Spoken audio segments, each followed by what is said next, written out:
எதிர்காலத்திற்கு ஏற்ற கல்லூரி doctor Sevanthi Adithanar college of engineering. Counselling code 4954.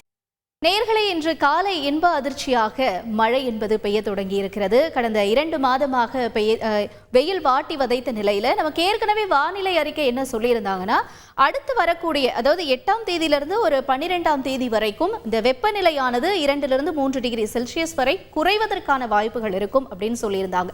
இப்ப இது குறைவதற்கான வாய்ப்புகள் அடுத்த கட்டமாக காற்று சுழற்சியினுடைய மாறுபாடு காரணமாக நமக்கு மழையை கொடுத்திருக்கு. இன்று காலையிலிருந்தே பார்க்கும் பொழுது சென்னையிலிருந்து இந்த மழை என்பது தொடங்கி இருக்கக்கூடிய ஒரு காட்சிகளை நம்ம பார்க்கிறோம். இதற்கான காரணம் என்னவென்றால், ஏற்கனவே உருவாகி இருக்கக்கூடிய இந்த காற்று சுழற்சியானது ஆந்திரா பகுதிகளில் ஒரு நல்ல மழையை கொடுத்துக்கிட்டு இருக்கு. இன்று காலையிலிருந்து ஆந்திரா உள்ளிட்ட தெலுங்கானா பகுதிகளில் ஒரு அதீத கனமழை பெய்து வரக்கூடிய சூழல் அங்கு இருக்கிறது. இது மட்டும் இல்லாம இந்த ஈரப்பதமானது நமக்கு உள்ளிழுக்கப்பட்டு தொடர்ச்சியாக நம்முடைய பல்வேறு மாவட்டங்களுக்கும் மழையை கொடுத்துட்டு இருக்கிறத நம்ம பார்க்கிறோம். காலையில சென்னையில லேசாக மழை என்பது தொடங்கி இருந்தது. இப்ப 11 மணி வரைக்கும் நம்ம பார்க்கும் பொழுது எங்க மழை எதிர்பார்க்கலாம் அடுத்த கட்டமாக அப்படின்னு பார்க்கலாம். அதாவது உதகமண்டலம் உள்ளிட்ட இடங்களையும், கோயம்புத்தூர், தென்காசி, விழுப்புரம், கடலூர் உள்ளிட்ட பகுதிகளில் இன்று 11 மணி வரைக்கும் இந்த மழைக்கான வாய்ப்புகள் இருக்கும் என்று சொல்லப்படுகிறது. இப்ப அடுத்தபடியாக இந்த மழையானது மேலும் பல்வேறு இடங்கள்ல நீடிக்குமா அப்படின்னு கேட்டா நமக்கு வரைபடம் என்ன சொல்றது அப்படின்னு கேட்டீங்கன்னா, எஸ், கண்டிப்பாக இருக்கும். இப்ப சரியாக நம்ம மதியம் ஒரு 3 மணில இருந்து 5 மணி நிலவரம் வரைக்கும் நம்ம பார்க்கிறோம். குறிப்பாக எந்தெந்த பகுதிகளில் மழைக்கான வாய்ப்புகள் இருக்கு என்று பார்க்கலாம். இங்க பாருங்க, கேரள பகுதிகளில் ஏற்கனவே ஒரு கனமழை சூழலுக்கான வாய்ப்புகள் இருக்கு. அங்கு அந்த மழையானது தொடர்ந்து நமக்கு திண்டுக்கல், புதுக்கோட்டை, காரைக்குடி, மதுரை, ராஜபாளையம், திருநெல்வேலி, போடிநாயக்கனூர், அதற்கடுத்தபடியாக கோயம்புத்தூர், வால்பாறை, பொள்ளாச்சி உள்ளிட்ட இடங்களையும், ஈரோடுக்கு பக்கத்தில் இருக்கக்கூடிய பகுதிகளில் ஒரு லேசான மழைக்கான வாய்ப்புகள் இருக்கிறதாக நம்ம அறிகிறோம். இது இன்று மதியத்திற்கு மேலே இருக்கக்கூடிய நிலவரமாக இருக்கிறது. இந்த பகுதிகளில் மழைக்கான வாய்ப்புகள் இருந்தாலும் தொடர்ந்து நம்ம சென்னைக்கு மழை இருக்குமா அப்படின்னு கேட்டால் கொஞ்சம் லேசான மழைக்கான வாய்ப்புகளாகத்தான் பார்க்கக்கூடியதாக இருக்கிறது. சென்னையில் மதியத்துக்கு மேலே ஒரு லேசான சென்னையினுடைய இந்த வெளிப்புற பகுதிகளில் இருக்கக்கூடிய இடங்களில் மழைக்கான வாய்ப்புகள் இருக்கும்.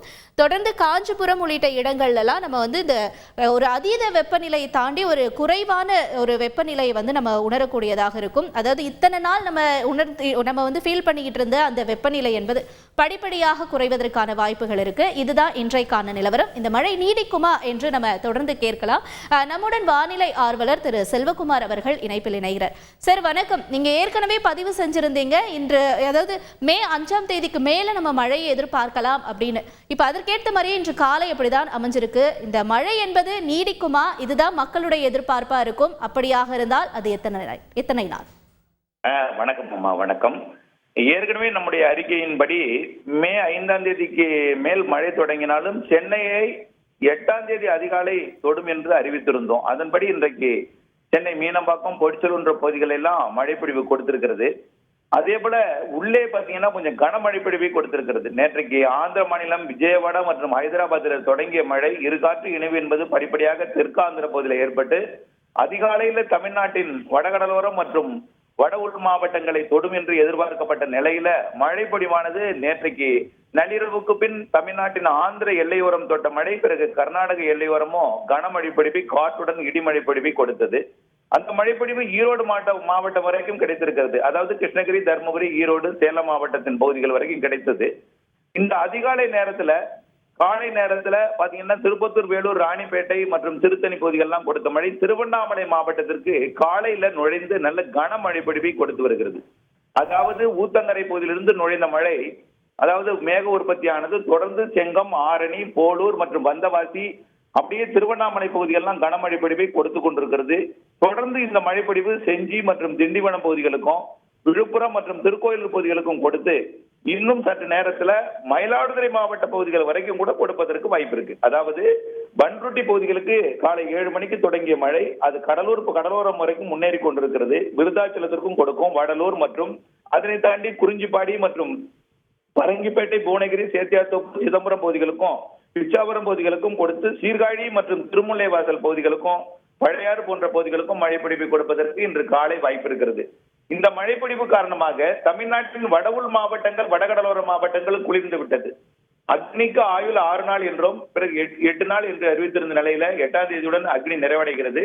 தென் மாவட்டங்கள்ல மட்டும் இன்னும் சரியாக மழை பொழிவு கிடைக்காத நிலையில வெப்பம் தொடர்ந்து கொண்டிருக்கிறது, அக்னி தொடர்ந்து கொண்டிருக்கிறது.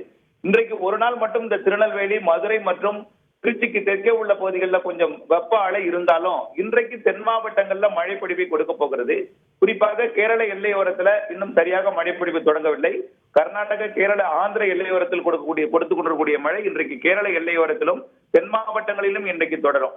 இந்த மழைப்பொழிவு படிப்படியாக வங்க கடலோரமும் தொடரும், தீவிரமடையும். தமிழ்நாட்டுல படிப்படியாக வரக்கூடிய 14ஆம் தேதி வாக்குல தமிழ்நாட்டின் கீழடுக்கில, அதாவது மன்னார் வளைகுடா, இலங்கை மற்றும் குமரிக்கடல், அரபிக்கடல், கேரளா, கர்நாடகாவின் தெற்கு பகுதியை இணைக்கும் கீழடுக்கில ஒரு காற்று சுழற்சி ஏற்பட போகிறது. இந்த காற்று சுழற்சி காரணமாக வரக்கூடிய 15ஆம் தேதியை மையமாக வைத்து 14, 15, 16 ஒட்டுமொத்த தமிழ்நாட்டிற்கு பரவலாக சற்று கனமழை முதல் கனமழை பொழிவு வரைக்கும் பரவலான மழை பொழிவு கிடைக்க போகிறது. ஆக சென்னைக்கு இன்றைக்கு மழை பொழிவு இன்று இரவு கிடைக்கலாம், நாளை அதிகாலைக்குள். வரக்கூடிய நாட்கள்ல வாய்ப்பு கடலோர மாவட்டங்களுக்கு வெவ்வேறு இடங்கள்ல அமைந்து கொண்டே இருந்தாலும் ஒட்டுமொத்த தமிழ்நாட்டில ஒதுக்கி இருக்கக்கூடிய இடங்களுக்கும் இதுவரை மழை பெய்யாத இடங்களுக்கும் குறைவான மழை பெய்த இடங்களுக்கும் வரக்கூடிய 15ஆம் தேதியை மையமாக வைத்து சென்னை உட்பட பரவலாக மழை பொழிவு எதிர்பார்க்கலாம். நன்றி திரு செல்வகுமார் சார், இணைப்பில் இணைந்து உங்களுடைய தகவல்களை பகிர்ந்து கொண்டமைக்கு. மாணவர்களின் எதிர்காலத்திற்கு ஏற்ற கல்லூரி doctor 70 Adithanar college of engineering. Counselling code 4954.